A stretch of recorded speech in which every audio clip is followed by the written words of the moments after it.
વડોદરા શહેરની નવીન કલેક્ટર કચેરી ખાતે આંગણવાડી કાર્યકર બહેનો મોટી સંખ્યામાં ઉપસ્થિત રહી હતી અને પોતાની વિવિધ પડતર માંગણીઓને લઈને કલેક્ટરને રજૂઆત કરી હતી।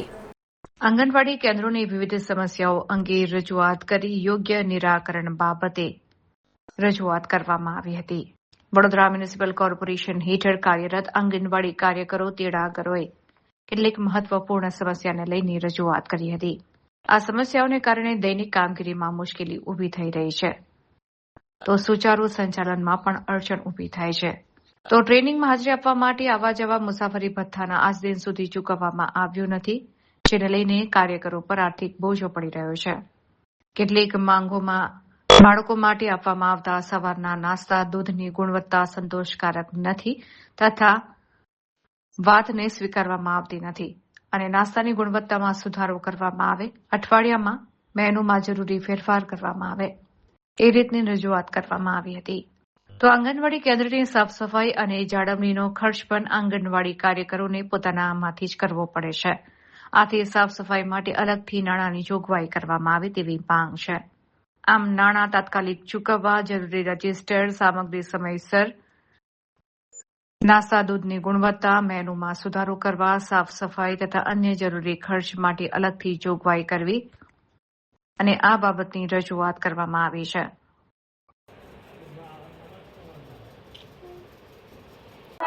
અમારા જે પડતર જે પ્રશ્નો જે છે કે હાઈકોર્ટે જે ચુકાદો આપ્યો છે કાયમ કરવાનો, તે હજુ સુધી બહેનોને કામ કર્યા નથી અને હાઈકોર્ટના ચુકાદા પ્રમાણે એમને પગાર પણ નથી આપ્યો। બીજું કે જે લઘુત્તમ વેતન સરકારે જાહેર કર્યું છે, લઘુત્તમ વેતન પ્રમાણે પણ આ પગાર આપતા નથી, એટલે પગાર વધારા માટેની માંગણીઓ માટે અમે આવેદનપત્ર આપવા આવ્યા છીએ। તો અમે આગળ જલદ આંદોલન કરીશું। હાઈકોર્ટમાં એ ચુકાદાનું પાલન નહીં કરતી અને સરકારે આટલી મોંઘવારી દેખીને પગાર વધારવો જોઈએ અને જો યશોદા માતાનો બિરુદ મળતા હોય તો સરકારે પગાર વધારો કરવો જોઈએ। બહેનો આટલા તાપમાં હેરાન થઈ રહી છે, સરકારને દેખાતું નથી। સરકારે આ 3 દિવસની હડતાળ છે એને દેખીને પગાર વધારો કરવો જોઈએ અને ઓનલાઈન તો અમારું કામ બંધ જ રહેવાનું છે જ્યાં સુધી પગાર વધારો નહીં થાય। તો સરકારને નમ્ર વિનંતી છે કે અમારો પગાર વધારો કરે। મારું નામ રમીલાબેન એમ પરમાર છે। હું મવડ ગામની રહીશ છું અને આંગણવાડી કાર્યકર છું। અમને આજે કેટલા વર્ષથી 28 વર્ષ થઈ ગયા, પણ અમને પગાર 10,000 આપે છે અને જે મસાલા બિલો ને એવું બધું છે તે અમને 50 પૈસા લેખે 80 પૈસા લેખે ચૂકવે છે।